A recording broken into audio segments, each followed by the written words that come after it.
예, 이선의 공부와 세상 이야기.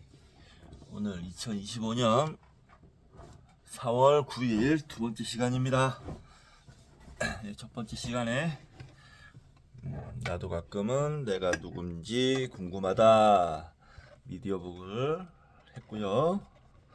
두 번째 시간은 말씀드린 대로 총균세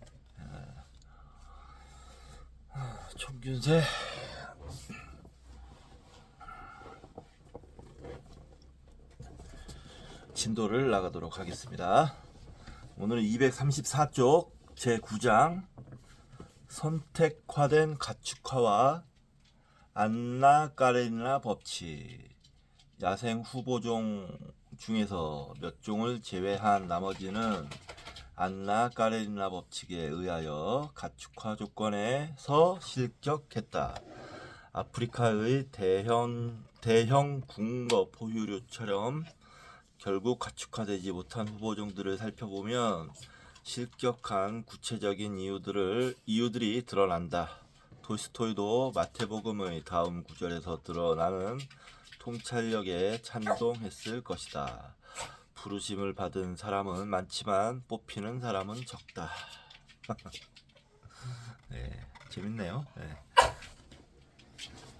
저리 가. 안 돼. 저리 가. 행복해지기 위해 필요한 수많은 성공 요소들. 가축화할 수 있는 동물은 모두 비슷하고 가축화할 수 없는 동물은 가축화할 수 없는 이유가 제각기 다르다. 어디선가 그런 말을 읽은 듯 하다는 생각이 든다면 그건 당연한 일이다. 그 문장에서 몇 마디만 바꾸면 바로 톨스토이의 위대한 소설 안나 까레리나에 나오는 유명한 첫 문장이 되기 때문이다. 행복한 가정은 모두 비슷하고 불행한 가정은 불행한 이유가 제각기 다르다. 안 돼! 저리 가!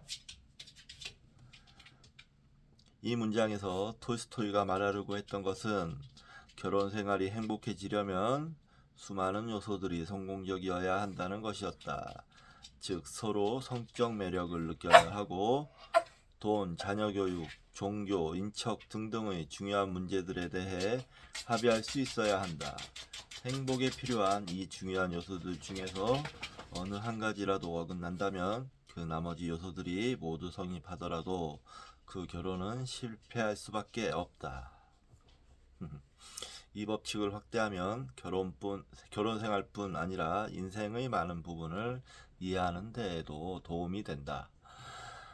우리는 흔히 성공에 대해 한 가지 요소만으로 할 수 있는 간단한 설명을 찾으려 한다. 그러나 실제로 어떤 중요한 일에서 성공을 거두려면 수많은 실패 원인들을 피할 수 있어야 한다. 이러한 안나 까레리나의 법칙은 인류사에서 지극히 중요한 의미를 갖는 동물의 가축화에 대해 설명해 준다. 구체적으로 말하자면 얼룩말이나 페카리, 열대 아메리카산 멧돼지랍니다. 페카리처럼 가축화에 적합해 보이는 수많은 대형 야생 포유류가 가축화되지 못했다는 점, 그리고 가축화에 성공한 가축들은 거의 대부분이 유라시아 산이었다는 점이다. 앞의 두 장에서는 작물화에 적합해 보이는 수많은 야생 식물이 안돼 저리 가 저리 안돼.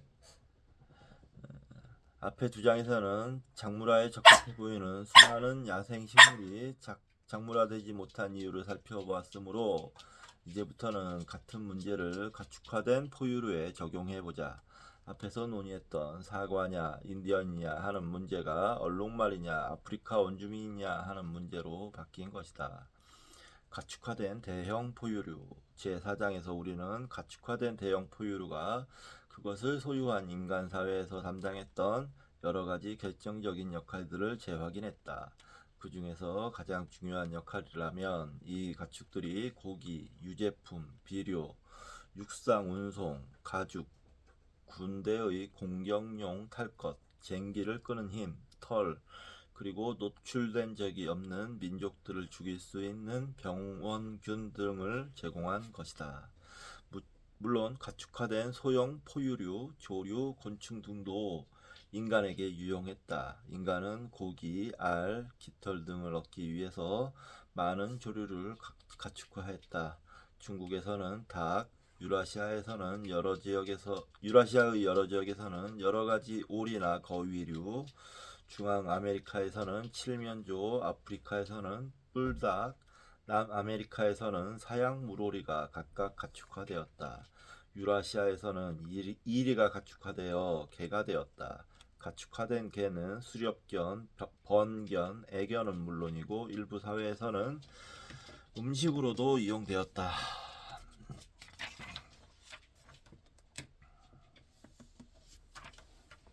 음식을 얻기 위해 가축화한 설치류 등의 소형 포유류에는 유럽의 토끼, 안데스의 기니피그, 가로 열고 쥐과에 속하는 몸 길이 25cm 정도의 동물, 실험용으로 널리 쓰인다. 가로 닫고 서아프리카의 대형 쥐, 그리고 아마 카리브해의 여러 섬의 후티아 가로 열고 서인도 제도와 남아메리카의 식용지로 현재는 거의 멸종되었다. 라는 설치류 동물도 포함될 수 있을 것이다. 유럽에서는 흰쪽제비를 가축하여 토끼 사냥에 이용했고 북아메리카와 서남아시아에서는 고양이를 가축하여 유해 설치류를 사냥했다. 그보다 최근에 와서 19세기나 20세기에 가축화된 소형 포유류에는 모피를 얻기 위해 사육한 여우, 밍크, 친칠라, 애완용 햄스터 등이 있다. 심지어는 곤충까지 가축화되었다. 특히 유라시아의 꿀벌과 중국의 누에 나방은 각각 꿀과 비단을 얻기 위해 가축화되었다. 이 작은 동물들은 대개 음식, 의류, 보온 등의 용도로 활용되었다. 그러나 이 동물들은 쟁기나 마차를 끌지 못했고 사람을 태우지도 못했으며 개를 제외하면 썰매를 끌게 하거나 전쟁에 이용할 수도 없었다. 또한 대형 포유류만큼 중요한 먹거리가 되지도 못했다. 그러므로 이 장에서는 대형 포유류만 다루기로 한다.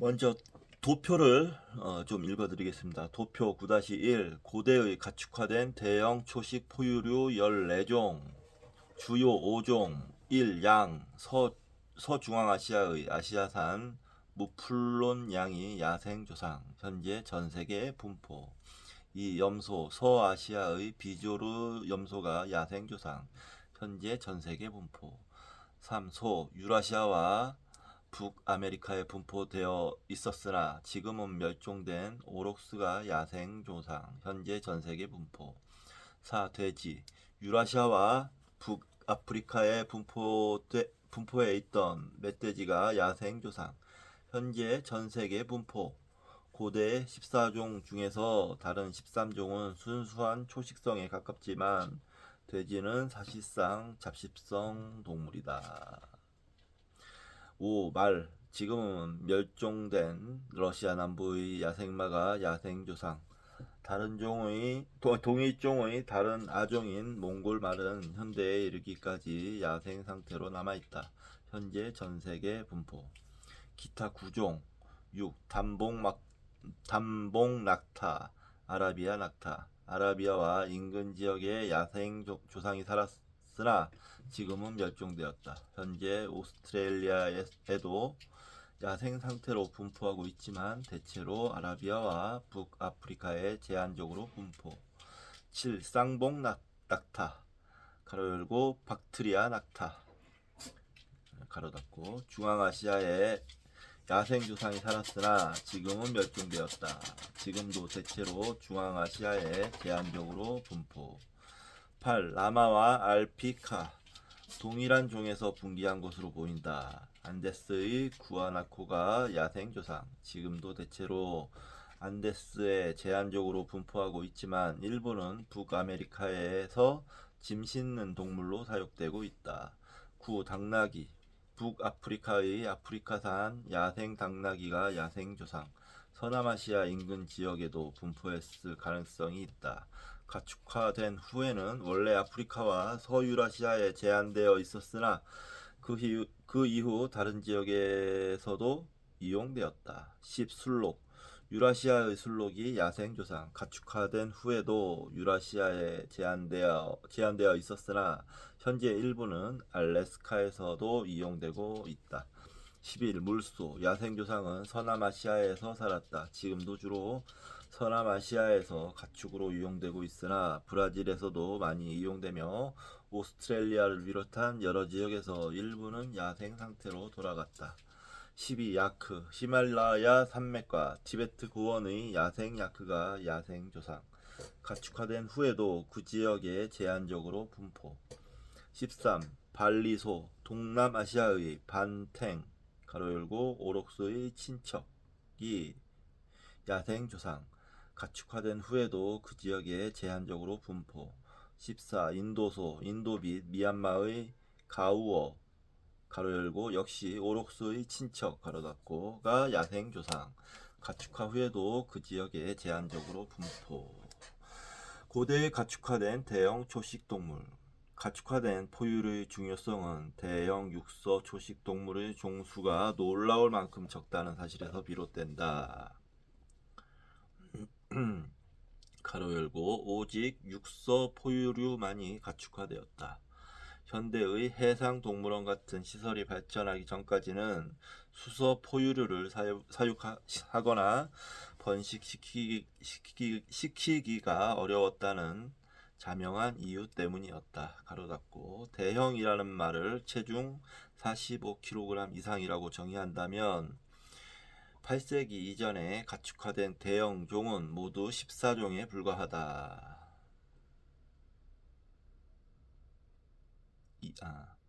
20세기 이전에 가축화된 대형 종은 모두 14종에 불과하다. 이 고대 14종 중에서 9종은 지구상의 한정된 지역에서만 중요한 가축이 되었다.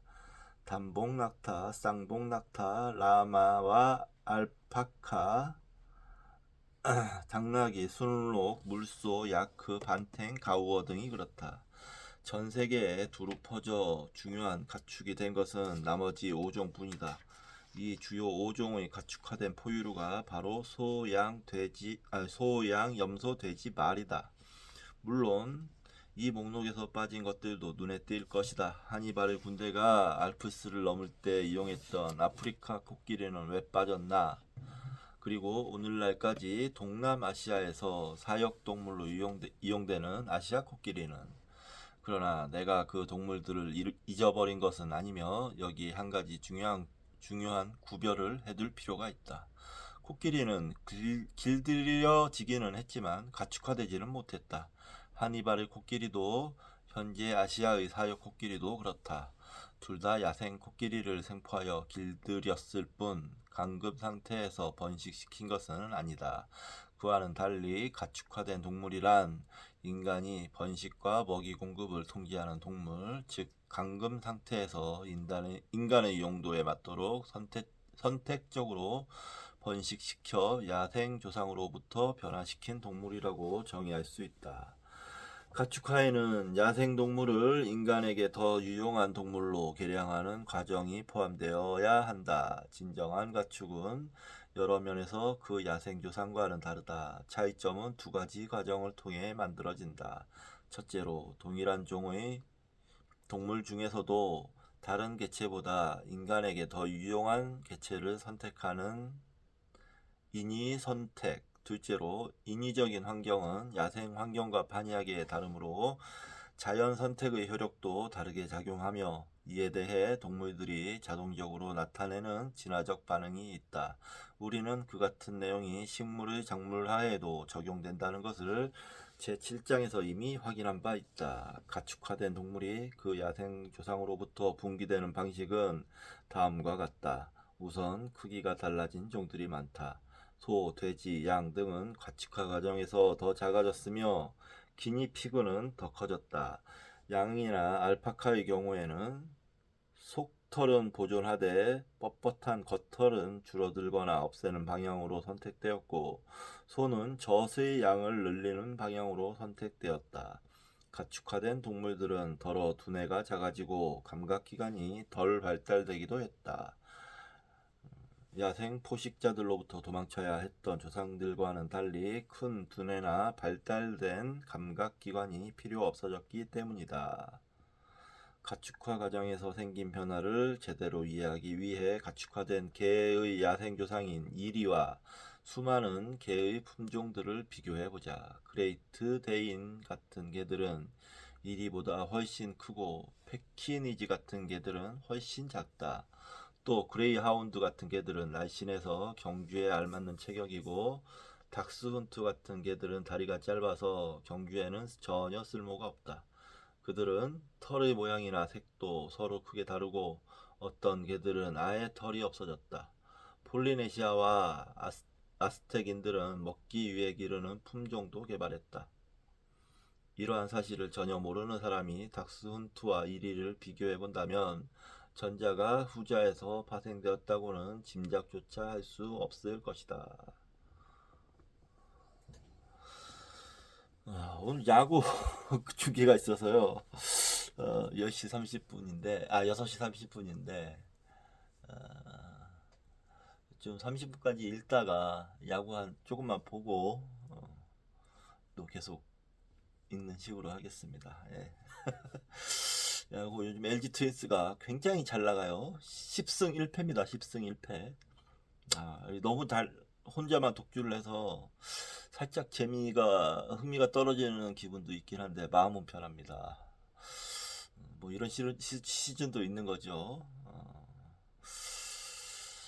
LG 왕조의 시대가 시작되는 것인지도 모르겠습니다. 자, 뭐 각설하고 고대의 대형 포유류 14종이 유라시아에 집중된 이후 고대 14종의 야생 조상들은 지구상에 고르게 분포되어 있지 않았다.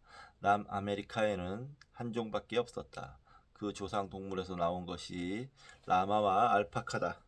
북아메리카, 오스트레일리아, 사하라 이남 아프리카에는 단 한 종도 없었다. 특히 사하라 이남 아프리카에 가축화된 토종 포유류가 없다는 것은 놀라운 사실이다. 그래서 아프리카도 그렇고 제가 보기엔 북아메리카도 참 놀라운데요. 오늘날 많은 관광객이 아프리카를 찾는 이유가 그곳에 야생 포유류가 풍부하고 다양하기 때문인데 말이다. 그와 대조적으로 고대 14종 중에서 13종 가로 열고 여기에는 주요 5종이 모두 포함됨 가로 닫고 종의 야생 조상은 모두 유라시아에 국한되어 있었다. 가로 열고 여기서도 그렇지만 이 책의 다른 부분에서도 유라시아라는 용어에 북아프리카를 포함시킨 경우가 덜어 있다. 북아프리카는 생태 지리학적으로도 그렇거니와 인류 문화의 많은 측면에서도 사하라 이남 아프리카보다는 유라시아에 더 가깝기 때문이다. 가로 닫고 물론 이 13종의 야생 조상들이 모두 유라시아 전역에 존재했던 것은 아니다. 13종이 모두 있었던 지역은 한 군데도 없고 어떤 야생 조상은 매우 국지적이었다. 가령 야크는 티베트와 인근 고지대에서만 야생 상태로 분포했다. 그러나 유라시아의 많은 지역에서는 이 13종 중에서 꽤 여러 종이 한 지역 안에서 함께 살았다. 예를 들면 아시아에는 7종의 야생 조상이 공존했다. 이렇게 야생 조상 종이 대륙마다 매우 고르지 않게 분포되어 있었다는 사실은 다른 대륙이 아니라 유라시아 사람들이 총기, 병원균, 쇠를 갖게 된 중요한 요인이기도 했다. 그렇다면 고대 14종이 유라시아에 집중된 이유는 어떻게 설명해야 할까? 우선 한 가지 이유는 간단하다. 유라시아에는 가축화된 종의 조상이든 아니든 간에 대형 야생 육서 포유류의 종류가 가장 많았다. 일단 가축화 후보종이라면 평균 45kg이 넘는 초식성 또는 잡식성의 즉 육식을 주로 하지 않는 육서 포유류가 포함된다고 정의해보자. 도표 9-2를 보면 후보종 수는 유라시아에 가장 많아서 자그만치 72종이나 된다.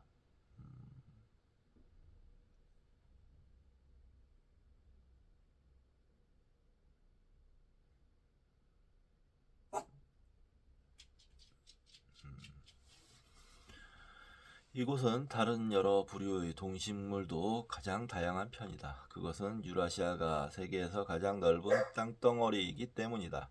또한 생태학적으로도 매우 다양해서 광활한 열대우림은 물론이고 온대림, 사막, 소택지 그리고 역시 광활한 툰드라 지역에 이르는 각양각색의 생식지가 있기 때문이다. 사하라 이남 아프리카에는 그보다 적은 51종의 후보종이 있다. 다른 부류의 동식물도 역시 유라시아보다는 다양하지 않은 편이다. 유라시아보다 면적도 좁고 생태학적으로도 덜 다양하기 때문이다.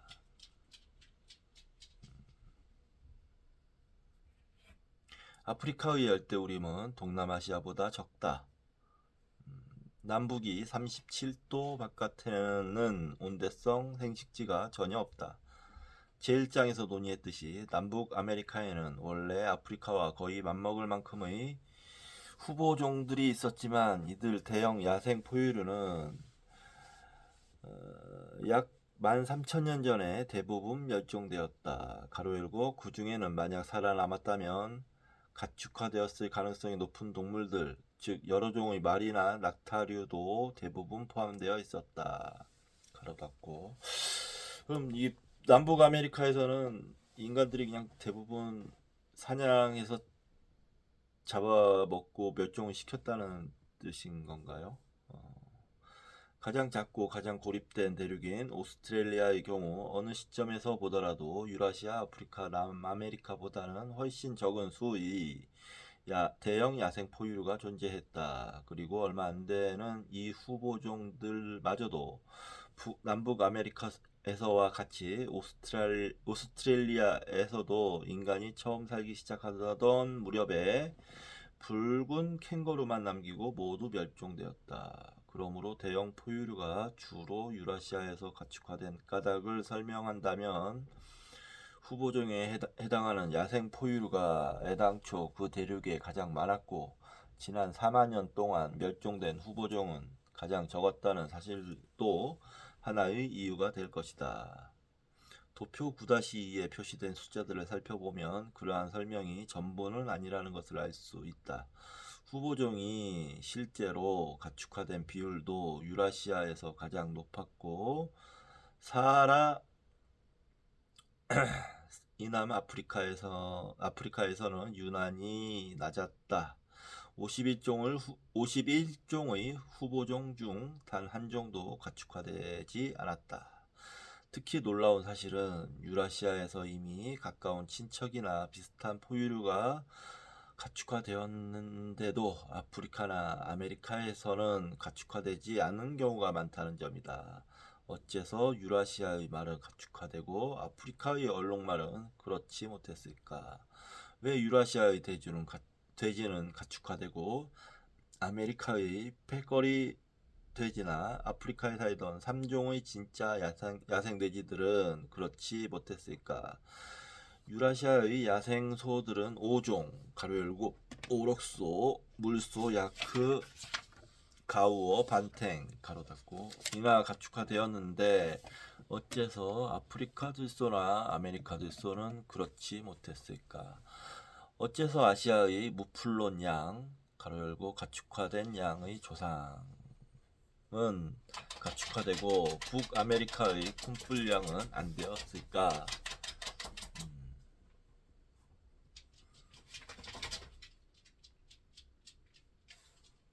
비유라시아 지역에서 토종 포유류가 가축화되지 못한 이유. 과연 아프리카, 남북아메리카, 오스트레일리아 등지의 여러 민족들은 서로 엄청나게 달랐으며 모두가 가축화에 대한 어떤 문화적 장애물들을 공유했는데 유독 유라시아 민족들만이 예외였을까? 예를 들자면 아프리카에는 대형 야생 포유류가 풍부해서 얼마든지 사냥하여 잡을 수 있었으므로 아프리카인들은 굳이 가축을 보살피는 수고를 할 필요가 없었기 때문일까?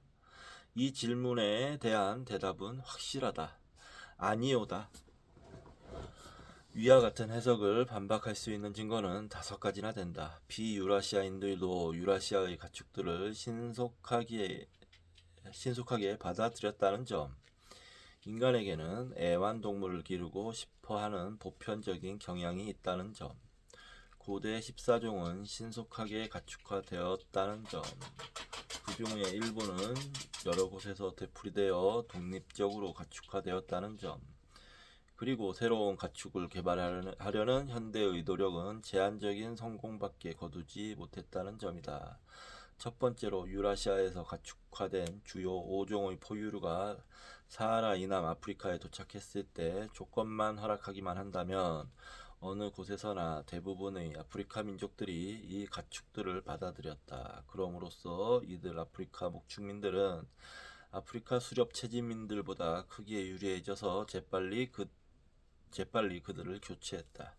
특히 소와 양을 얻은 반투족 농경민들은 서아프리카의 고향 땅을 벗어나 짧은 기간 동안 사하라 이남 아프리카의 나머지 대부분 지역에서 전에 살던 수렵 채집민들을 괴멸시켰다. 비록 농작물을 얻지는 못했지만 약 2000년 전 소와 양을 얻게 된 코이산족은 남아프리카의 대부분 지역에서 코이산족 수렵 채집민들을 교체했다. 가축화된 말이 서아프리카에 들어오면서 그곳의 전쟁 양상이 완전히 바뀌었고 이 지역에는 기병대에 의존하는 여러 왕국들이 들어섰다. 가축화된 말이 서아프리카 너머로 전파되지 못한 유일한 요인은 채채파리가 옮기는 각종 트리파노소마성 질병, 기생성 원충인 트리파노소마의 감염증이었다. 이러한 현상들은 전 세계에서 두루 발견되었다. 가축화에 적합한 토종 야생 포유류를 갖지 못한 민족들이 유라시아산 가축들을 얻게 될 때마다 똑같은 일이 벌어진 것이다. 안돼! 저리가! 기꺼이 아메리카 원주민들은 남북 아메리카 양쪽에서 유럽의 말을 기꺼이 받아들였는데 그것은 유럽인들의 정착촌에서 말이 몇 마리 도망치고 난 후 한 세대가 지나기 전에 일어난 일이었다. 예를 들자면 19세기에 북아메리카의 대평원 인디언들은 이미 능숙한 기마 전사이자 들소 사냥꾼으로 유명했지만 그들이 처음으로 말을 갖게 된 것은 17세기 말엽이었다. 스페인인들에게서 얻은 양도 마찬가지로 나바호족 인디언 사회를 완전히 바꿔놓았다. 그 중에서도 아름다운 양털 담요는 나바호족의 명성을 널리 알렸다. 유럽인들이 개를 데리고 태즈메니아에 정착할 때까지 태즈메니아 원주민들은 개를 본 적도 없었다. 그로부터 채 10년이 지나기 전에 원주민들은 대량으로 개를 번식시켜 사냥에 이용하기 시작했다. 그러므로 오스트레일리아, 남북아메리카, 아프리카 등지에서 각양각색의 문화를 가지고 살아가던 수천의 민족들 사이에 동물의 가축화를 가로막는 보편적인 문화적 금기 따위는 존재하지 않았다. 만약 오스트레일리아, 아메리카, 아프리카에 가축화할 만한 야생 포유류가 있었다면 각 지역의 일부 민족들은 틀림없이 그 동물들을 가축화하여 크나큰 이점을 얻었을 것이다. 유라시아로부터 가축이 들어올 때마다 즉각 받아들였듯이 말이다. 사하라 이남 아프리카에서 야생 얼룩말과 들소들이 많은 지역에 살고 있던 여러 민족들을 한번 생각해보자. 어째서 아프리카의 이 수렵 채집민들 중에서 최소한 어느 한 부족이라도 그곳의 얼룩말이나 들소를 가축화하여 다른 아프리카인들을 지배하지 못했을까? 그랬다면 유라시아의 말이나 소가 들어올 때까지 기다릴 필요도 없었을 텐데 말이다. 이러한 사실들을 보더라도 유라시아 이외의 지역에서 토종 포유류가 가축화되지 못한 것은 사람 때문이 아니라 각 지역의 야생 포유류 때문이었음을 알 수 있다. 모든 야생동물은 한 번쯤 가축화될 기회가 있었다. 그러한 판단을 내리게 만드는 두 번째 증거는 애완동물이다. 야생동물을 애완용으로 기르고 길들이는 일은 곧 가축화의 초기 단계에 해당한다. 그러나 조사에 따르면 애완동물은 모든 대륙의 전통적인 인간 사회에 거의 빠짐없이 존재했다. 그렇게 길들여진 야생동물들은 가축화된 동물들보다 훨씬 다양하며 그 중에는 우리가 애완동물이라고는 상상조차 하기 어려운 종들도 많다. 예를 들자면 유기니의 여러 마을에서 일할 때 나는 애완용 캥거루, 주머니 쥐, 그리고 딱새에서 물수리에 이르는 여러 가지 새들을 기르는 사람들을 자주 보았다. 이렇게 사로잡힌 동물들은 결국 잡아먹히는 경우가 대부분이지만 일부는 그냥 애완용이다. 유기니인들은 심지어 야생 화식조, 가로 열고 타조를 닮은 날지 못하는 큰 새, 가로 닫고, 야생 화식조의 새끼를 잡아서 기르다가 별식으로 잡아먹는 일도 일상적으로 한다. 다 자란 화식조는 지극히 위험해서 종종 마을 사람들의 배를 찢어 놓는데도 말이다. 독수리는 가끔 조련사를 죽이는 것으로도 유명하다. 일부 아시아 민족들은 이 무서운 애완동물을 길들여 사냥에 이용한다. 고대 이집트인이나 아시리아인이 그랬듯이 현대 인도인들도 길들인 치타를 사냥에 이용한다. 고대 이집트인들을 그림을 보면 놀라운 일은 아니지만 가젤이나 큰 영양 따위의 발굽 있는 포유류도 길들였고 두루미 같은 조류, 더 놀라운 것은 기린, 그리고 경악스럽게도 하이에나까지 길들였다. 누가 봐도 위험한 짐승이지만 로마 시대에는 아프리카 코끼리도 길들였고 아시아 코끼리는 오늘날에도 길들여지고 있다.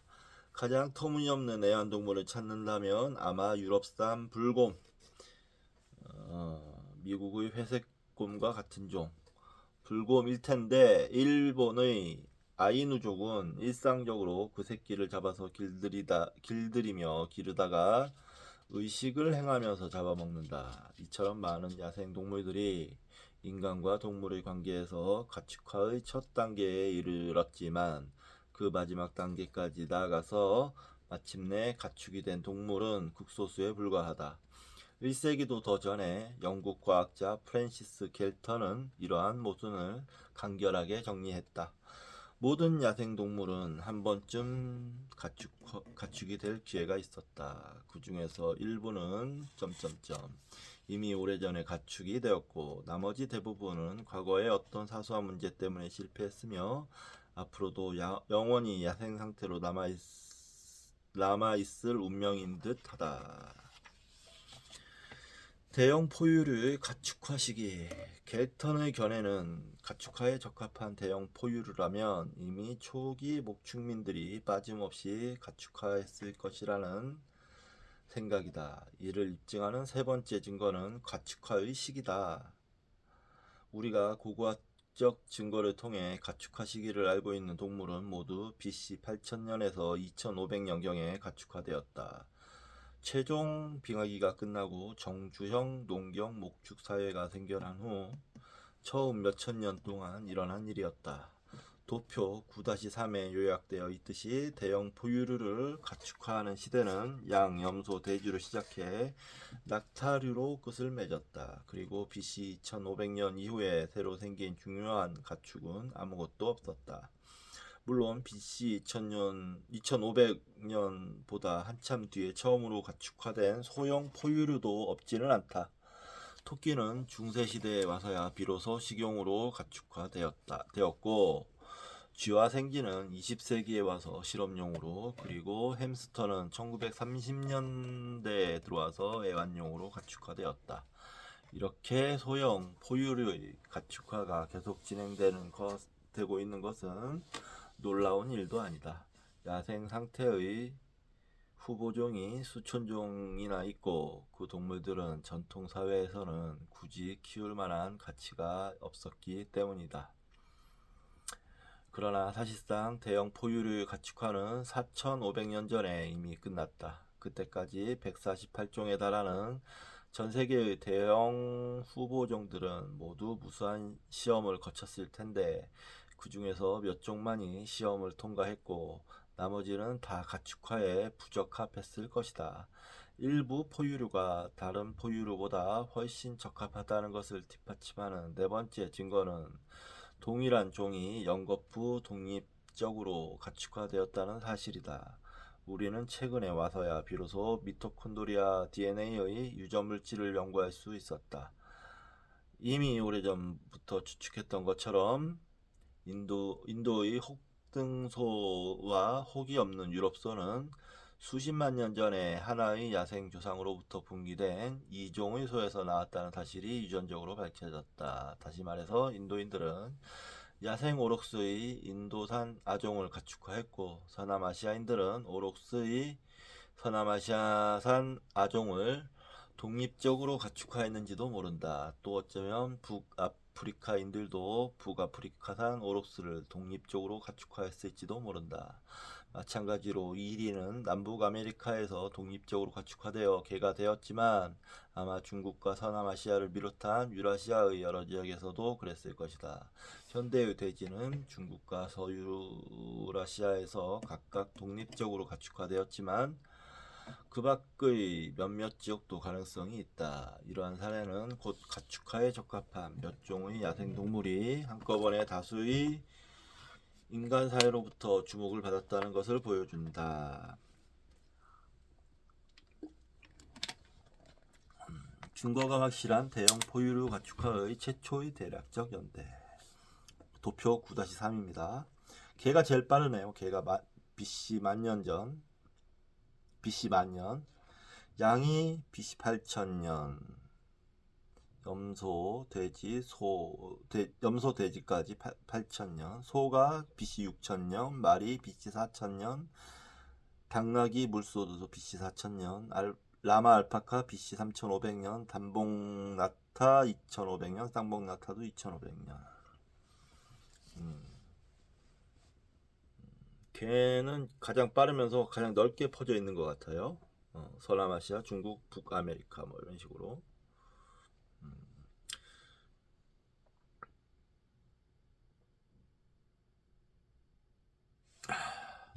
네, 잠시 쉬었다가 하도록 하겠습니다. 야구를 봐야 돼요. 야구가 시작됐네요.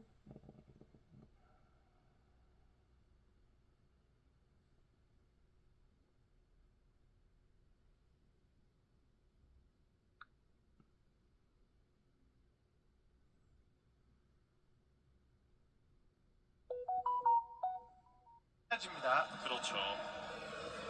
첫 두 개 아웃 카운트를 간단하게 잡아내고 있는 케니 로젠버그 선수였고요. 이제 타석에는 3번 타자 오스틴.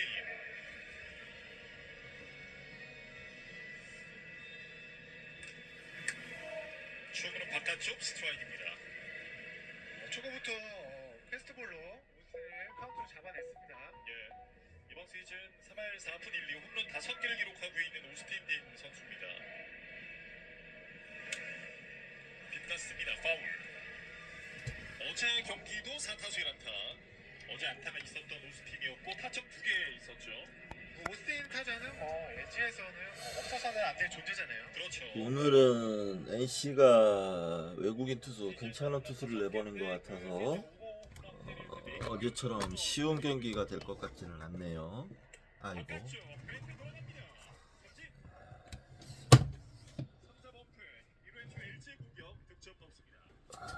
1회 우리 1회 에르난데스 선수가 투수가 선발인데 지난 경기에서 난타를 당했거든요. 1회를 끝내지도 못하고 8시점인가 하고 KT전에서 졌어요. 오늘 어떤 피칭을 보일지가 주영 선수가 타락을 궁금합니다. 계속 저번 주부터 지금 타격 밸런스가 굉장히 떨어졌거든요. 올려줄 필요가 있어요. 김유로즈는 타순 조정을 좀 하고 있는 모습인데 어떤 결과를 낳을지 지켜보시고요. LG 트윈스의 수비 위치입니다. 외야는 송찬희, 최원혁, 홍창기, 내야는 문보경, 구본엽, 신민재, 문정빈, 에르난데스, 박동원 배터입니다. 오지환 선수가 오늘 빠지면서 구본혁 선수가 유격수로 나왔는데요. 예. 워낙 수비를 잘하는 선수이기 때문에 믿고 보는 수비라고 보여집니다. 네. 두 얼굴의 에르난데스 오늘은 어떤 모습일까요? 시즌 세 번째 등판에 나서는 LG 선발 에르난데스입니다. 두 경기에서 1승 1패 9.39의 평균 자책점. 시즌 첫 등판은 7이닝 무실점, 두 번째 등판은 3분의 2이닝 8실점. 극과 극이었습니다. 결국에는 이제 패스트볼이 자기가 원하는 대로 들어가지 않으면서 굉장히 힘든 경기를 치렀거든요. 예. 그만큼 오늘 경기에는 패스트볼이 얼마만큼 자기가 커맨드가 잘 되는지 그게 중요합니다. 예. 지난 시즌 키움전 두 경기를 던졌는데 나쁘지 않은 기록이었고 그때의 기억을 되살리려 하고 있는 에르난데스입니다. 워낙 템포도 빠르고 쉽게 타자를 잡는 그런 유형의 투수기 때문에 예. 제구력만 어느 정도 받쳐준다면 손쉬운 경기가 되지 않을까 생각해요. 네.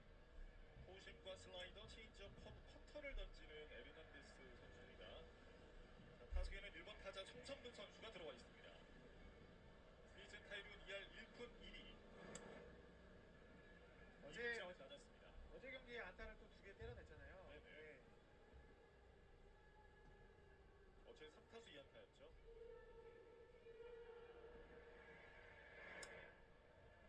바깥쪽 높게. 1번 타순에는 지금 많이 들어오지는 않았던 송성근인데 시즌 세 번째 1번 타자 출전이고요. 몸쪽 들어갑니다. 어제는 호흡이 오늘 에르난데스가 구속은 잘 나오는데 컨트롤이 조금 좀 안 되고 있는 것 같아요. 지금 LG 트윈스 아이고야 맞았네. 홈런이네. 아이고. 에르난데스가 올해 LG의 선발진에 키맨이 되지 않을까 싶은데 다른 투수들이 잘해주고 있어서 에르난데스가 지금 2선발로 확실히 좀 자리를 잡아줘야 되거든요. 시작하자마자 홈런을 이번 시즌 두 번째 홈런 송성문. 키움유로즈 송성문 리드오프 홈런을 만들어냅니다. 스코어 1대0. 이번 타석에는 야시엘 프리드입니다. 에르난데스는 지금 국제형 경기와 지금 비슷하게 빠른 카운트 싸움을 못 해주면서 지금 홈런을 아 또 맞았네. 토이구의 타구 왼쪽에 떴습니다. 파울이고요. 굉장히 큰 파울이 나왔어요. 파울 홈런이 나왔어요. 예. 초반부터 지금 에르난데스가 뭔가 생각이 많은 것 같아요. 확실히 지금 키움이 어제와는 다른 모습을 보여주고 있어요. 몸쪽 스윙. 아니면 그런 것도 있습니다. 구위가 좋아도 이게 어떤 공이 던질지 읽힐 수가 있거든요. 투수들의 버릇이나 뭐 이런 걸로.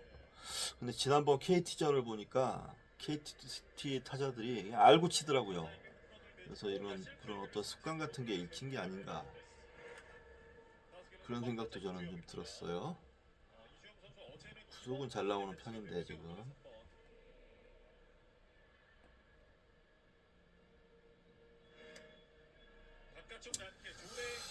공이 좀 깨끗하다고 해야 될까? 선발로 좀 안 맞는 스타일일 수도 있다는 생각이 좀 들었는데 에르난데스가 보드라인 끝을 잘 던지는 투수로 유명하거든요. 아니야. 네, 이전 경기는 그 부분이 뭔가 좀 급해 보이기도 하고. 오늘 키움 유로즈는 이 타자들을 많이 이용했는데요. 스윙, 투 선발 9명 중에 2명을 빼고 7명의 좌타자가 있습니다. 시리즈 에르난데스 선수가 좌타자를 상대로 조금 성적이 좋지 않고 또 키움 자체가 좌타자들이 많잖아요. 네네. 그렇기 때문에 좌타자들이 많이 나올 수밖에 없었습니다. 예. 볼 카운트는 2-2.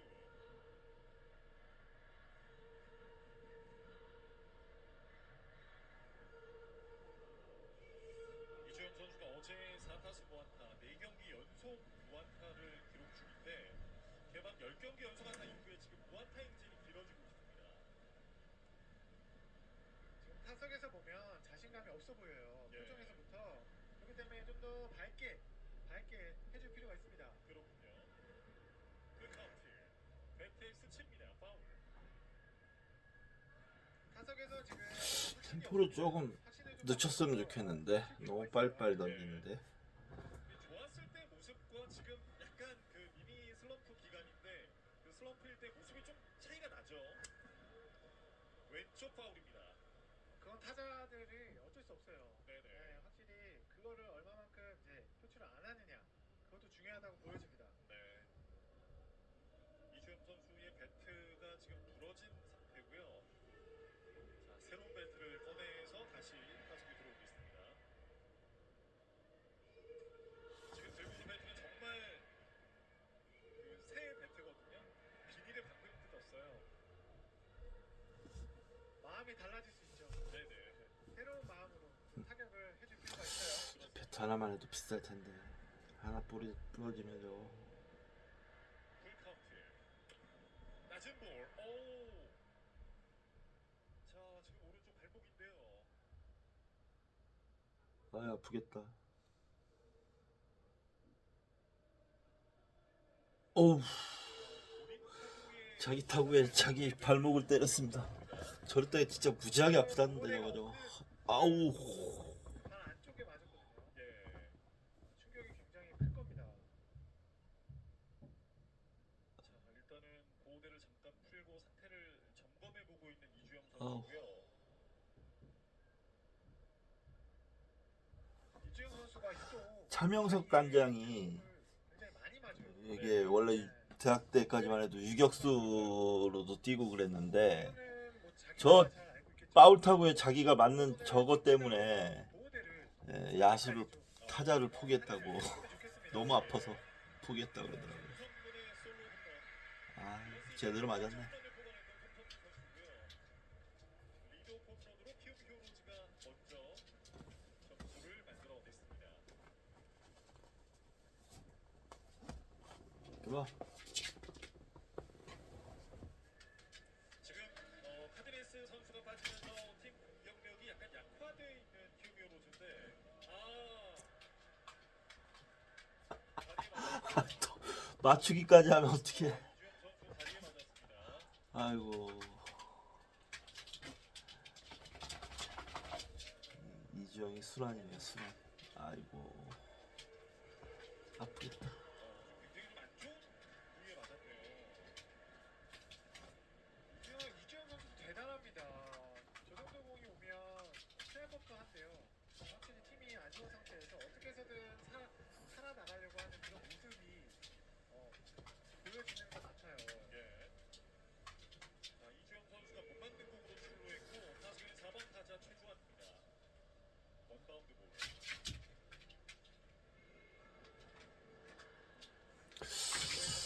에르난데스 변화구 컨트롤이 전혀 안 되네. 큰일이네. 상대로 홈런을 또 기록한 최주환 선수예요. 예. 시즌 3할 9리를 기록 중인 최주환 선수고 최주환 선수 역시도 개막 10경기 연속 안타 이후에 4경기 연속 무안타. 어제도 4타수 무안타였습니다.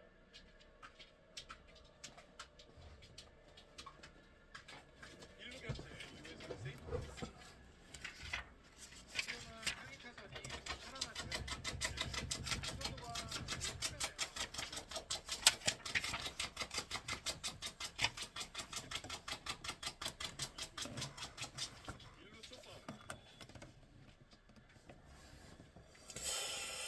이 시즌 초반이라 에르난데스가 저렇게 한 두세 경기 더 부진하면 작년과는 좀 다르더라고요.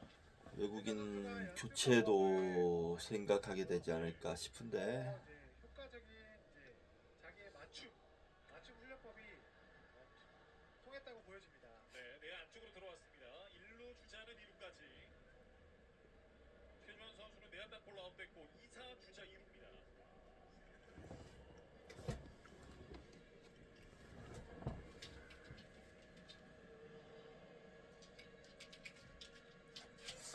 확실히 최주환 선수가 호심에 굉장히 강점 있는 타자거든요. 예. 그걸 잘 알고 있기 때문에 체인지업으로서 계속 카운트를 잡아내면서 결국에는 아웃까지 잡아냈습니다. 네. 윤정빈 선수가 잘 처리하는 모습이었고요. 타석에는 5번 타자 박주홍입니다. 초구는 파울. 시즌 타율은 2할 3푼 1리, 홈런 하나 4타점. 저 홈런 하나가 박주홍 선수 데뷔 첫 홈런이었습니다. 맞습니다.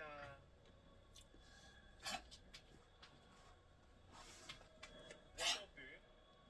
자, 공 2루 쪽. 맞아서 공이 맞춥니다. 2루 주자가 3루까지 뜁니다. 3루에 미끄러져 들어갑니다. 이제 2사 주자는 3루.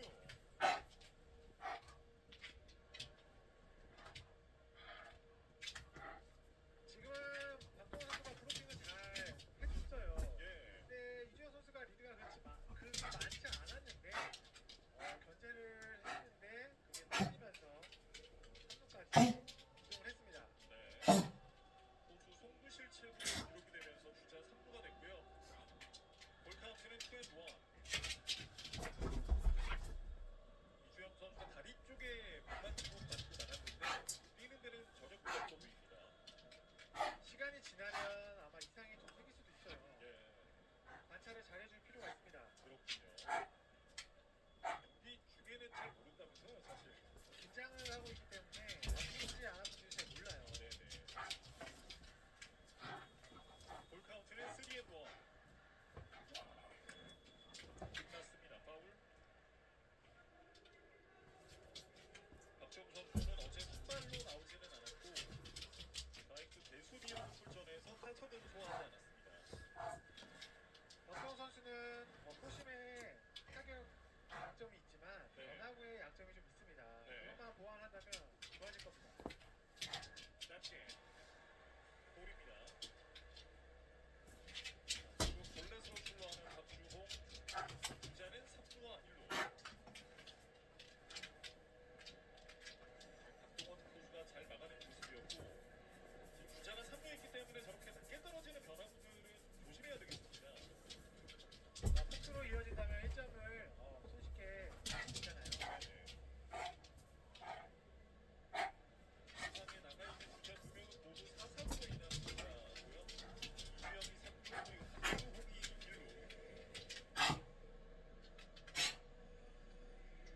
김규현 감독도 좀 걱정스러운 표정으로 에르난데스를 지켜보고 있는 모습이고요. LG 입장에서는 이제 유일한 1패잖아요. 네네. 1패를 겪었던 투수가 만약에 2패를 한다? 네. 그러면 아마 벤치 쪽에서도 생각이 많아질 겁니다. 그것도 이제 일선발로 승리해온 에르난데스이기 때문에 더 그럴 수 있죠. 기대치가 크다고 생각이 듭니다. 네. 타석에는 전태현입니다. 초구는 낮게. 이리 와. 선발 3루수로 출전하고 있거든요. 어제는 가만 있어. 연홍욱 선수가 3루로 출전했지만 네. 오늘 또 전태현 선수, 또 신인 또 전태현 선수가 또 3루에 출전을 합니다. 예. 지금 기록이 나왔습니다만 팀 내에서 투수 상대 가장 높은 타율. 전태현 선수가 3할 6대 타율을 기록 중입니다.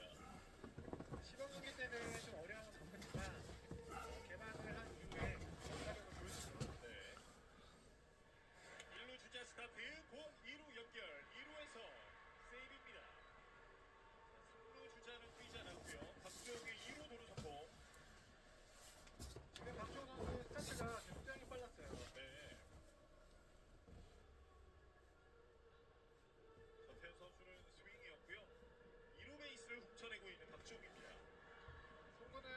부족했지만 스타트가 너무 좋았어요. 네. 주자 3루 2루.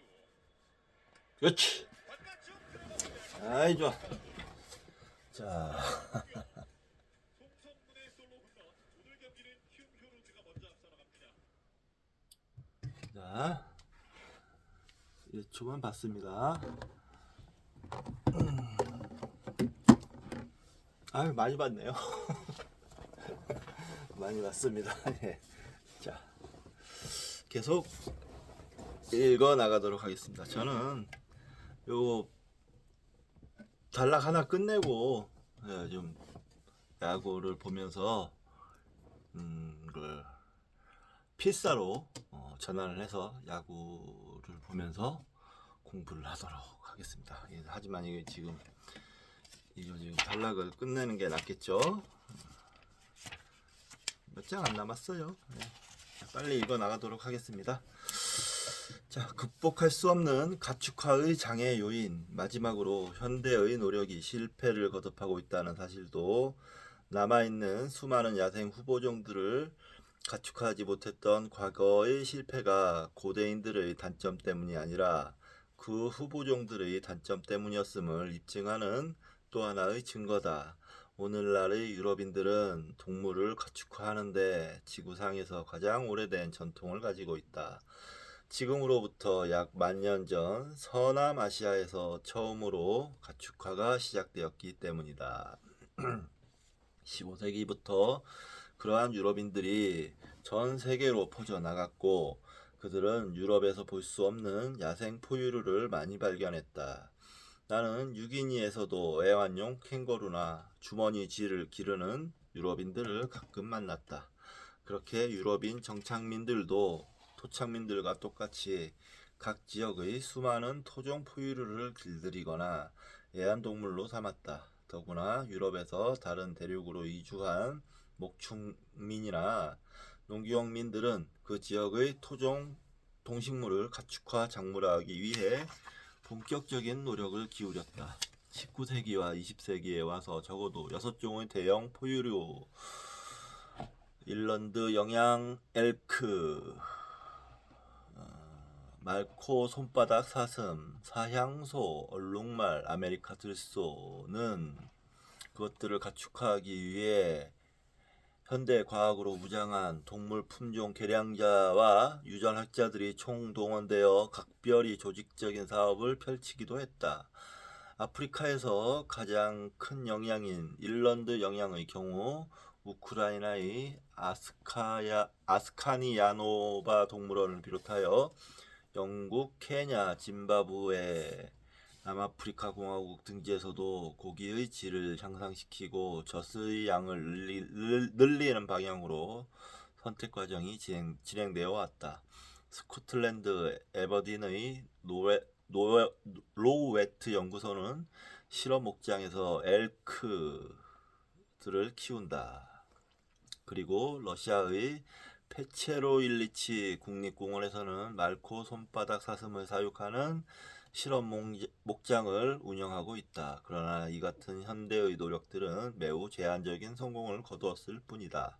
물론 미국의 슈퍼마켓에는 가끔 들소고기가 등장할 때도 있고 스웨덴이나 러시아에서는 말코 손바닥 사슴을 타고 다니거나 젖을 짜거나 썰매를 끌게 하는 일도 없지는 않지만 그러한 온갖 노력에도 불구하고 많은 목장주들이 관심을 가질 만큼 그 동물들의 경제적 가치가 올라가지는 않았다.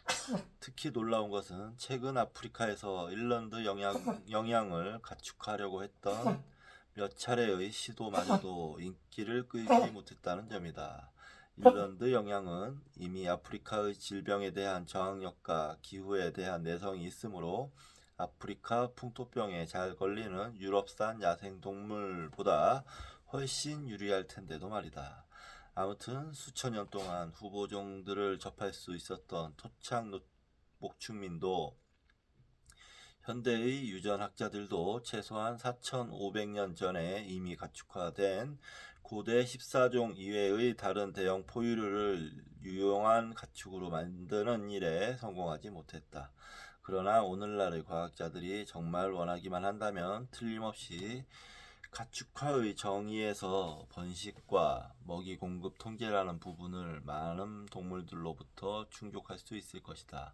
예를 들면 신디에이고와 로스앤젤레스의 동물원은 마지막으로 살아남은 캘리포니아산 콘도르들에 대해 그 어느 가축화된 종보다도 더욱 엄격하게 번식을 통제하고 있다. 각각의 콘도르는 모두 유전적으로 분석되었고 인간의 목적 가로 열고 이 경우에는 유전적 다양성을 극대화시켜 멸종 위기에 처한 이세를 보존하는 것 가로 닫고 목적을 달성하기 위해서 어떤 수컷을 어떤 암컷과 짝지어야 할 것인지 컴퓨터 프로그램이 결정한다. 동물원들은 그 밖에도 고릴라나 코뿔소 등 멸종 위기에 처한 많은 종들에 대해 그와 유사한 번식 계획을 실행하고 있다.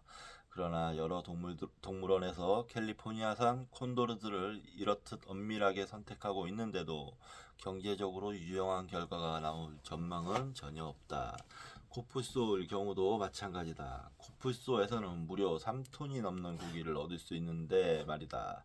코뿔소에는 그 밖의 대부분의 대형 포유류에도 도저히 극복할 수 없는 가축화의 장애 요인이 있기 때문이다. 영원히 야생 상태로 남아있을 운명? 148종에 달하는 전 세계의 대형 야생 초식성 육서 포유류 가축화 후보종 중에서 겨우 14종만이 시험을 통과했다. 나머지 134종은 왜 떨어졌을까? 그 동물들에 대해 프랜시스 켈턴이 영원히 야생 상태로 남아있을 운명이라고 했던 것은 어떤 조건들을 가리키는 말이었을까? 그 대답은 안나 까레니나의 법칙에 부합된다. 야생 후보종이 가축화되기 위해서는 많은 특성을 갖추어야 한다. 이 필수적인 특성들 중에서 단 한 가지만 결여되어도 행복한 결혼을 만드는 노력이 실패하는 것처럼 가축화의 노력도 실패할 수밖에 없다. 얼룩말과 인간을 비롯하여 서로 잘 어울리지 않는 여러 쌍들을 짝지으려는 결혼 상담원 노릇을 하면서 우리는 가축화가 실패하는 원인을 적어도 6가지는 찾을 수 있다. 식성. 어떤 동물이 식물이나 다른 동물을 먹을 때 그 먹이가 가진 생물 자원이 소비자의 생물 자원으로 환원되는 효율은 100%에 훨씬 못 미친다. 대개는 10% 수준에 불과하다.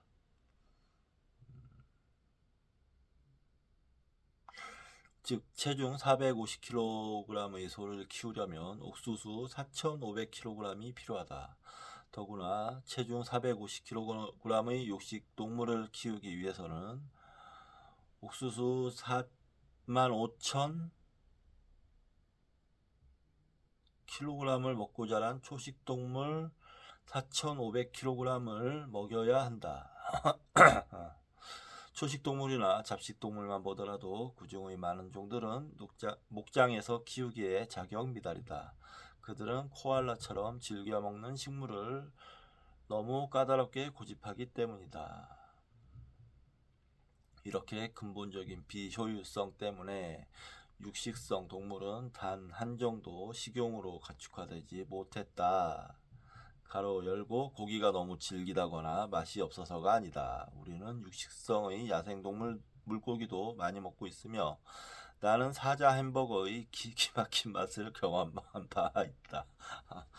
사자 고기로 만든 햄버거가 있었군요. 그 중에서 가장 예외적인 존재라면 개라고 할 수 있다. 개는 원래 번견이나 수렵견의 용도로 가축화되었지만 아스텍 시대의 멕시코, 폴리네시아, 고대 중국 등지에서는 식용으로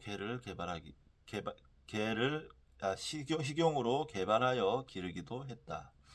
그러나 개를 일상적으로 잡아먹는 풍습은 달리 육류를 구할 수 없는 인간 사회에서는 마지막으로 취하는 수단이었다. 아즈텍인들에게는 가축화된 포유류가 개밖에 없었고 폴리네시아인들과 고대 중국인들에게는 돼지와 개가 전부였다. 가축화된 초식 포유류를 많이 가진 복받은 인간 사회에서는 굳이 개를 잡으려고 하지 않았고 다만 어쩌다가 별미로 먹었을 뿐이다. 가로 열고 오늘날 동남아시아의 일부 지역에서 그렇듯이 가로 닫고 더구나 엄밀히 말하면 개는 육식성이 아니라 잡식성이다. 자신의 애견이 정말 육식동물이라고 믿는 어리숙한 사람이 있다면 사료 봉지에 적힌 성분표를 보라. 아스텍인들과 폴리네시아인들이 식용으로 기르던 개들은 채소와 쓰레기로 살을 찌웠다. 성장 속도. 가축은 빨리 성장해야만 사육할 가치가 있다. 그러므로 고릴라와 코끼리는 기특할 정도로 먹이를 가리지 않고 많은 고기를 얻을 수 있는데도 불합격이다. 고릴라나 코끼리가 다 자랄 때까지 장장 15년 동안을 묵묵히 기다려줄 수 있는 목장주가 어디에 있을까? 현대의 아시아인들이 사육용 코끼리를 얻고자 할 때에도 차라리 야생 상태에서 사로잡아 길들이는 편이 훨씬 싸게 먹힌다. 감금 상태에서 번식시키는 문제. 우리 인간들은 남이 보는 앞에서 성교하기를 좋아하지 않는다. 귀중한 가축이 될 만한 동물 중에도 그런 녀석들이 있다. 우리가 지상에서 가장 빠른 동물인 치타를 옛날부터 수천 년 동안이나 몹시 가축화하고 싶었음에도 그 노력이 번번이 틀어진 것도 바로 그 문제 때문이었다. 이미 언급했듯이 고대 이집트인이나 아시리아인, 현대 인도인 등에게도 길들여진 치타는 수렵용으로 개보다 훨씬 뛰어난 소중한 존재였다. 인도 무굴 제국의 어느 황제는 치타를 1000마리나 길렀다. 그러나 돈 많은 여러 군주들이 이렇게 큰 투자를 했는데도 그들의 치타는 모두 야생 상태에서 사로잡은 것들이었다. 감금 상태에서 치타를 번식시키려는 군주들의 노력은 모두 수포로 돌아갔다. 현대의 생태학자들조차도 1960년대에 와서야 처음으로 동물원에서 치타를 탄생시킬 수 있었다. 야생 상태에서는 몇 마리의 치타 형제들이 암컷 한 마리를 며칠 동안이나 쫓아다닌다. 암컷은 이 난폭한 장거리 구애 과정을 거쳐야만 배란을 하거나 교미 준비가 되는 듯하다. 그런데 우리에 갇힌 치타들은 대개 이처럼 복잡한 구애에 나서려고 하지 않는다. 바쿠냐를 번식시키려는 계획도 비슷한 문제 때문에 번번이 좌절되었다. 안데스의 야생 탁타인 이 동물은 털이 그 어떤 동물보다도 섬세하고 가벼워서 귀한 대접을 받는다.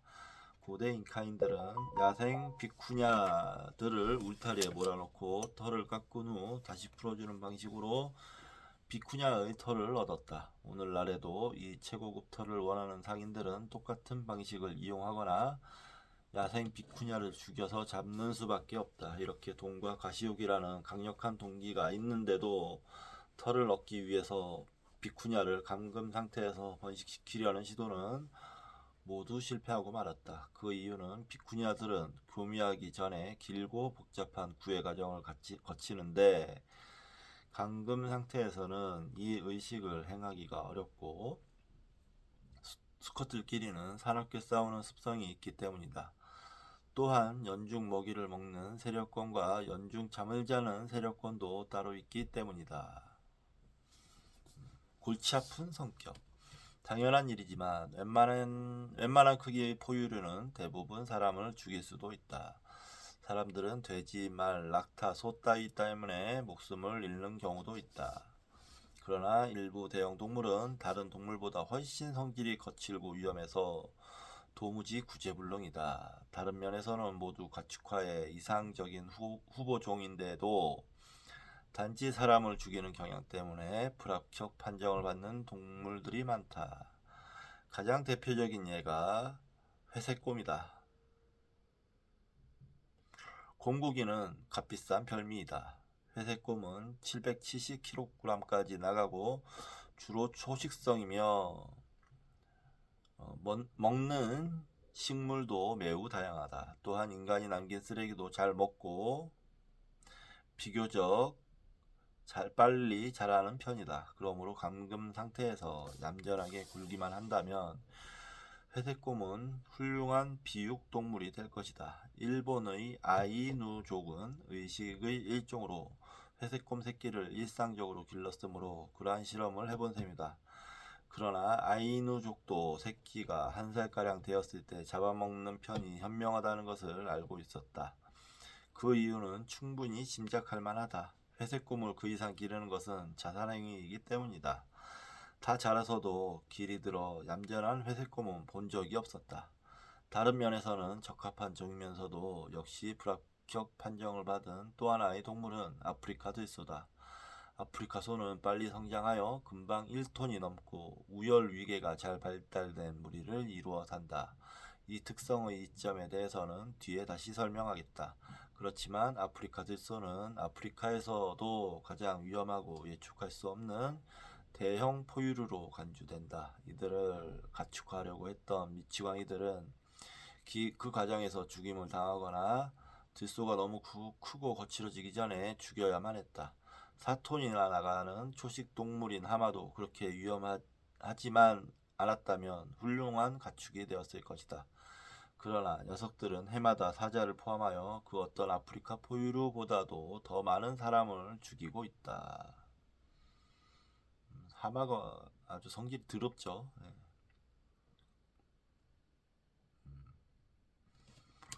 그와 같이 산악기로 유명한 후보종들이 불합격이라는 점에 대해서는 놀라는 사람도 별로 없을 것이다. 그러나 위험성이 잘 알려지지 않은 후보종들도 많다. 예를 들자면 8종의 야생말과 동물, 말과 그 친척들은 유전적으로 매우 가까워서 교배를 통하여 건강한, 대개는 생식 능력이 없지만 후손을 낳을 수 있는 정도인데 성질은 서로 크게 다르다. 그 중에서 아프리카산 나귀, 당나귀의 조상과 말은 성공적으로 가축화되었다. 아프리카산 나귀와 가까운 친척은 야생 당나귀라고도 부르는 아시아 나귀다. 이 동물의 원산지는 서구 문명과 동물 가축화의 요람이었던 비옥한 초승달 지대도 포함되는 것으로 보아 고대인들은 야생 당나귀를 가지고 많은 실험을 했을 것이다. 수메르 문명과 그 이후의 그림들을 통해 우리는 옛사람들이 야생 당나귀를 일상적으로 사냥했을 뿐만 아니라 사로잡아 말이나 당나귀와 교배시키기도 했다는 것을 알 수 있다. 고대의 몇몇 그림에서 사람을 태우거나 수레를 끌고 있는 말 닮은 짐승은 바로 야생 당나귀였는지도 모른다. 그러나 로마인에서 현대의 동물원 관리자에 이르기까지 야생 당나귀에 대해 글을 쓴 사람들은 한결같이 그 난폭한 성격과 사람을 잘 무는 못된 버릇에 대해 개탄하고 있다. 따라서 다른 면에서는 조상 당나귀와 비슷한데도 불구하고 야생 당나귀는 끝내 가축화되지 못했다. 아프리카의 얼룩말 4종은 더 심하다. 이 4종을 가축하려는 노력은 수레를 끌게 하는 데까지 진행되었다. 19세기의 남아프리카 공화국에서 짐을 옮길 때 이용했고 괴짜였던 월터 로스차일드 경은 얼룩말이 끄는 마차를 타고 런던 시가지를 누비기도 했다. 그러나 안타깝게도 얼룩말은 나이가 들면서 점점 걷잡을 수 없을 정도로 위험해진다. 가로 열고 물론 말 중에도 성질 못된 녀석들이 없지는 않지만 얼룩말이나 야생 당나귀는 대부분이 그렇다. 가로 닫고 얼룩말은 사람을 꽉 물고 악착같이 좋지 않은 버릇이 있다. 그런 이유로 미국의 동물원에서는 해마다 호랑이보다 얼룩말 때문에 부상을 당하는 관리자들이 더 많다. 그리고 얼룩말은 가로 열고 설령 말에서 밧줄을 던지는 5대5 경기에서 우승한 카우보이라고 해도 가로 닫고 밧줄을 던져서 잡기가 거의 불가능하다. 밧줄 올가미가 날아오는 것을 뻔히 지켜보고 있다가 재빨리 머리를 피하여 번번이 벗어나기 때문이다. 그리하여 얼룩말의 안장을 얹거나 타고 다닌다는 것은 가로 열고 설령 가능하더라도 매우 드문 일이었으므로 얼룩말을 가축화하려고 했던 남아프리카 공화국 사람들의 열정도 식어버리고 말았다.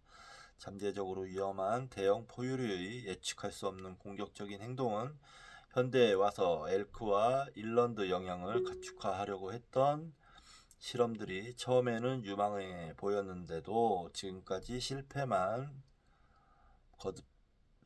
거듭했던 한 요인이다. 겁먹는 버릇. 대형 초식 포유류들이 포식자나 인간들로부터 위험에 반응하는 방식이 각양각색이다. 어떤 종들은 신경이 예민하고 발이 빠르며 위협을 느끼자마자 즉각 도망친다. 또 어떤 종들은 그보다 느린 편이고 덜 예민하여 무리 속에서 안전을 얻으려 한다. 또한 위협을 느끼더라도 꼭 필요하지 않으면 도망치지 않고 제 위치를 고수한다. 대부분의 사슴이나 영장류는 전자에 해당하고 이채롭게도 술록은 제외하고 염소와 양은 후자에 해당한다. 신경이 예민한 종들은 감금 상태로 관리하기가 어렵다. 가다 놓으면 겁을 집어먹고 그 충격으로 죽어버리거나 탈출하려고 울타리를 마구 들이받다가 머리가 깨져 죽기 십상이다. 가젤이 그러한 경우이다. 가젤은 비옥한 초승달지대의 여러 지역에서 수천 년 동안 가장 자주 잡힌 사냥감이었다. 게다가 이 지역 최초의 정착민들에게는 가젤이야말로 다른 어떤 동물보다도 가축화할 기회가 많은 동물이었다. 그러나 가젤은 한 종도 가축화되지 못했다. 이들은 걸핏하면 정신없이 내딛고 벽이건 뭐건 닥치는 대로 들이받는다. 또한 거의 9m 높이까지 뛰어오를 수 있고 시속 80km로 달릴 수도 있는 이런 동물을 몰고 다닌다고 상상해보라. 사회적 구조. 가축화된 대형 포유류의 야생 조상들은 거의 대부분이 세 가지 사회적 특성을 가진 동물들이다.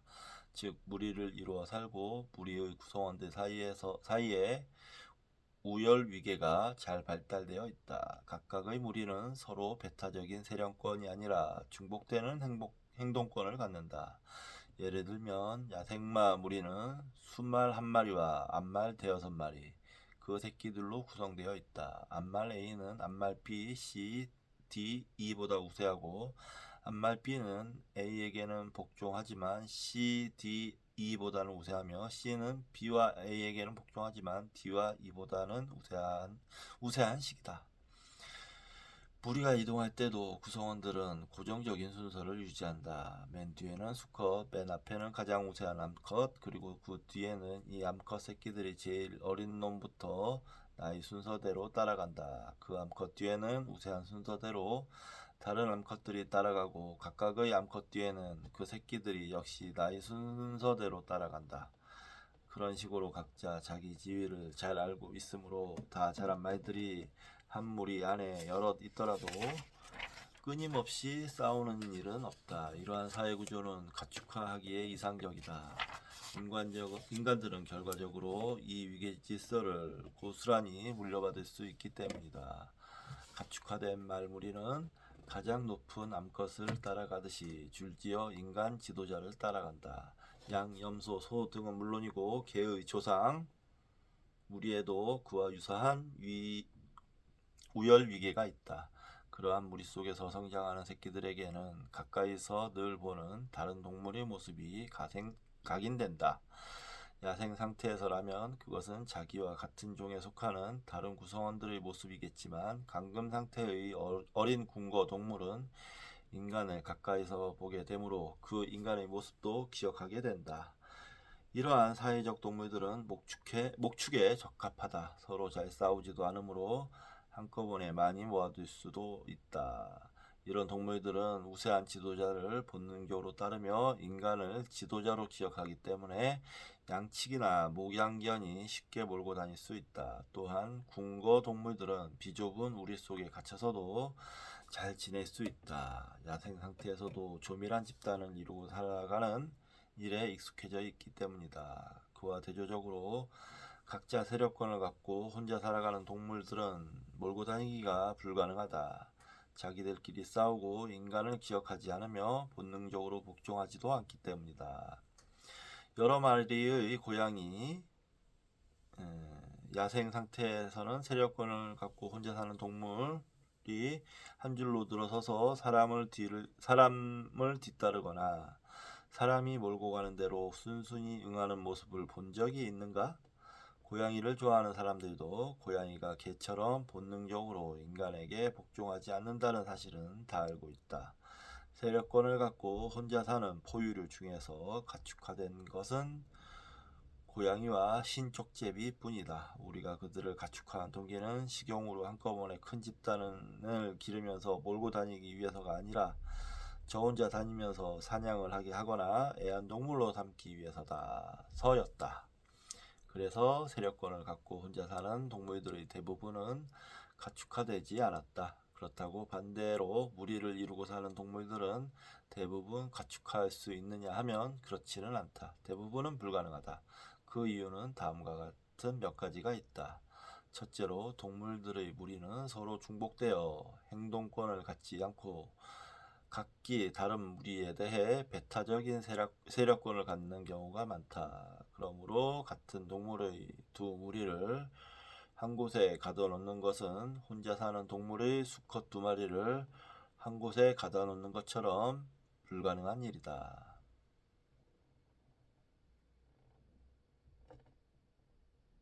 둘째로 연중 무리를 이루어 생활하던 동물도 교미 처리되면 각자 세력권을 지키는 경우가 많다. 이때는 다른 동물의 접근을 참지 못하고 싸움을 벌인다. 대부분의 사슴류와 영양류가 그러하다. 아프리카는 사회적인 영양류가 많기로 유명하지만 그 영양들이 가축화되지 못한 주된 요인 중 한 가지도 바로 그것이다. 흔히 아프리카의 영향을 떠올릴 때 가장 먼저 연상되는 것은 넓은 지평선을 가득 채우며 밀집해 있는 영양대겠지만 실제로 영양무리의 수컷들은 교미 처리되면 흩어져서 따로따로 세력권을 지키며 무섭게 싸운다. 이런 영양들을 양이나 염소나 소떼처럼 비좁은 울타리 속에 가둬놓기란 불가능하다. 코뿔소는 사나운 성격과 느린 성장 속도에 세력권에 대한 행동까지 합쳐져서 도저히 목장에서 키울 수 없는 경우다. 마지막 이유 역시 대부분의 사슴류와 영양류에 해당된다. 궁궐동물 중에는 우열 위계가 분명하지 않고 우세한 지도자를 본능적으로 기억하지 않는, 따라서 인간도 기억하지 않는 종들이 많다. 결과적으로 사슴류나 영양류를 기를 경우는 많지만 그렇게 길들인 사슴이나 영양을 때로 몰고 다니는 광경은 절대로 볼 수가 없다. 북아메리카산 쿰뿔양이 가축화된 양의 조상인 아시아산 무플론 양과 같은 속에 포함되지만 가축화에 실패할 수밖에 없었던 것도 바로 그 문제 때문이었다. 쿰뿔 양은 우리에게 적합하기도 하고 무플론 양과 대부분 유사하지만 한 가지 결정적인 측면에서 빗나갔다. 즉 이들은 무플론 양처럼 자기보다 우세하다고 인정하는 다른 개체에게 복종하는 다른 동물들이 보이는 전형적인 행동을 보이지 않는 것이다. 부르심을 받는 사람은 많지만 뽑히는 사람은 적다. 이제 이 장의 도입부에서 제시했던 문제로 돌아가 보자. 동물의 가축화에서 가장 이해하기 어려운 점은 어떤 종은 가축화되고 그 가까운 친척들은 그렇지 못하다는 것이다. 얼핏 보기에는 제멋대로인 것처럼 보인다. 그러나 사실은 후보종 중에서 몇 종을 제외한 나머지는 모두 안나 까레니나 법칙에 의거하여 실격되었던 것이다. 인간과 동물의 결혼이 대부분 불행할 수밖에 없는 까닭은 동물의 식성, 성장 속도, 딱짝짓기 습성, 성격, 겁먹는 버릇, 그리고 사회 조직의 여러 가지 뚜렷한 특징 등 수많은 이유들 중에서 한 가지 이상에 해당되기 때문이다. 그리하여 야생 포유류 중에서 낮은 비율만이 인간과 더불어 행복한 결혼을 할 수 있었다. 이들은 그 모든 항목에서 합격점을 받았기 때문이었다. 유라시아인들에게는 기타 대륙 사람들에 비해 가축할 만한 대형 야생 초식성 포유류가 훨씬 더 많았다. 그 같은 결과가 나오게 된 것, 그리고 그로 인해 유럽 사회가 대단히 유리해진 것은 바로 포유류의 지리, 역사, 생태 등 세 가지 기본적인 현실 때문이었다. 첫째, 유라시아는 그 넓은 면적과 생태학적 다양성에 걸맞게 처음부터 후보종 수가 가장 많았다. 둘째, 오스트레일리아와 남북 아메리카에는 홍적세 말기에 닥친 엄청난 멸종의 파도 속에서 대부분의 후보종을 잃고 말았지만 유라시아와 아프리카는 그렇지 않았다. 아마도 앞의 두 대륙에서는 그 포유류들이 인간의 진화사에서 상당히 늦은 시기, 즉 우리의 사냥 기술이 이미 고도로 발달했을 때 갑작스럽게 인간들 앞에 노출되었기 때문일 것이다. 마지막으로 거기서 살아남은 후보종 중에서도 유라시아의 경우에는 기타 대륙에 비해 가축화에 적합한 동물들의 비율이 높았다. 아프리카의 대형 궁거 포유류처럼 결국 가축화되지 못한 후보종들을 잘 살펴보면 각각의 후보종이 실격하게 된 구체적인 이유들이 드러난다. 그러므로 톨스토이도 자기보다 앞선 시대의 저자인 성 마태가 다른 문맥에서 보여준 통찰력에 기꺼이 찬동했을 것이다. 부르심을 받은 사람은 많지만 뽑히는 사람은 적다. 마태복음 22장 14절. 이제 10장인데요. 10장은 2부의 끝입니다. 2부의 끝. 그렇게 길지 않아요. 다음 시간에 읽도록 하겠습니다. 오늘 아마 독서는 여기서 미디어 부분 여기서 끝내도록 하겠습니다. 다음 시간에 뵙겠습니다.